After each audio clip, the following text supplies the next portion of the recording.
अस्सलाम वालेकुम नाज़रीन, दी टीवी न्यूज़ में भली कार औमिया मारवी थई। दुआ भुट्टो नाज़रीन हेडलाइन समाज के आगा कंदासीं। कराची का स्कूल एजुकेशन खाते तरफा कानून पास थियण बावजूद सिंध में चाइल्ड लेबर में वाध जो इंकशाफ थियो आहे। चाइल्ड लेबर जे सब खां घटि शरह कराची में 2.38% ऐं सब खां वधीक शरह 3.8% कंबर शेदादकोट में आहे। रिपोर्ट जारी कई वही है। कराची में चाइल्ड लेबर 2.38%, हैदराबाद में 4.5%, सखर में 8.6%, जॾहिं त सांगण में 25.7%, उमरकोट में 21%, टंडो मोहम्मद खान में 20.3% चाइल्ड लेबर आहे। रिपोर्ट में ॼाणायो वियो आहे त जैकबाबाद में चाइल्ड लेबर की शरह 12.4%, मटियारी में 13.6%, जामशोरो में 11.4% जी रिपोर्ट जारी कई वही है।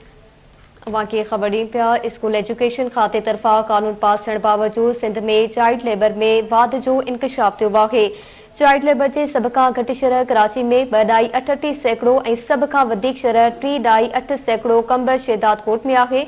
रिपोर्ट मूजिब कराची में चाइल्ड लेबर 2.38%, हैदराबाद में 2.5%, सकर में 8.6% आहे।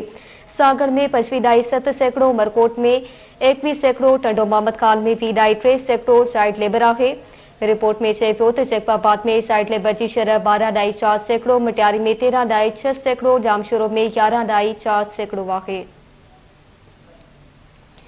तफ़सील मालूम कंदासीं। कराची मां इमदाद सुमरा टेलीफोन लाइन ते मौजूद आहे। जी इमदाद आगा कजो। अवांखे ख़बर ॾियूं पिया। रिपोर्ट मुताबिक़ अवांखे ख़बर ॾियूं पिया त स्कूल एजुकेशन खाते तरफ़ा कानून पास थियण बावजूद सिंध में चाइल्ड लेबर में वाध जो इंकशाफ थियो आहे। सिजावल में चाइल्ड लेबर 11.2%, जॾहिं त ठट्टे में 23%, कश्मीर में 5%, दादू में 3.2% आहे।